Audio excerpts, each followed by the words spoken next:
Napakaganda talaga dito sa JB City, Gen C, Cebu City. Makikita niyo yung harapan ng dagat. Ito yung Marina Asia World, Parañaque, Barangay Tambo. Ito yung ating project. Nandun po yung Tower A. Yun po yung part ng Bataan, Cebu City. And yun po yung ating boundary ng dagat dito. Parañaque Coastal Area. Yun yung makita nyo yung Tansa, Naay, Cavite. Napakalawak ng makikita nyo dito yung view, no? Walang ganito sa ibang lugar. Kasi kung kukuha kayo sa Manila, isa napakaliit lang. Dito isa napakalawak. Studio unit isa napakalawak niya. Meron pa siyang maximum 35 square meter hanggang 40. Provision siya ng 1 bedroom unit, yung studio unit natin. Then sumunod po yung 2 bedroom, 3 bedroom, 4 bedroom, saka 5th bedroom. Makikita nyo po yung doon sa taas ng unit natin. Yan. Ito yung ating mga lahat po ng mga function details yan, lahat po ng mga wall pipe fire inspection shield, 5-phase quality control system.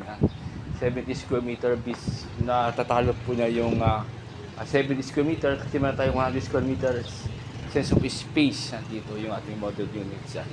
Makita nyo, napakalawak, napakatahimik dito. Napakatahimik dito. Kita nyo yung mga units dito.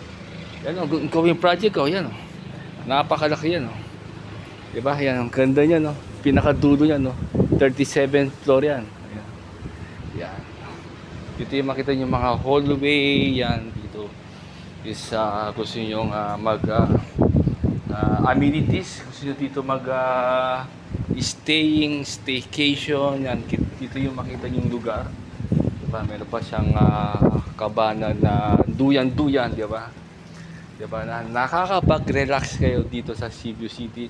Facing Parañaque. Yun pa yung Parañaque City, Las Piñas City. Then yun yung Villa Sipag, yung San Ezekiel Church. Then papuntang Sipag Extension, SM Sukat. Yan yung ating lugar. Dito yung Ligtas 1, Ambel. Yan, kita nyo. Diba?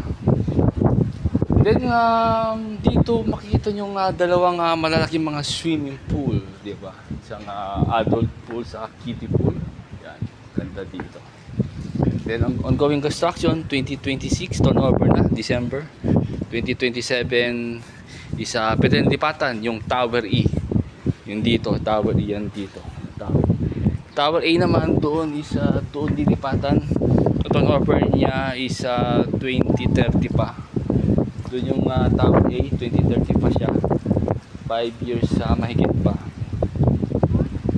Meron pa tayong mga discount, di ba? 20% discount. Pwede po siyang stretch sa 5 years. Meron po siyang maximum discount ng spot per square meter is 144,000 sa studio. Yung dating 224,000 per square meter, magiging 144,800 na yung price per square meter dito sa Tower A, Gen C doon. Then yung dating 8 million magiging 6 million na lang. Almost 20% yung nabawas discounted price. Okay. Thank you po. Bye-bye.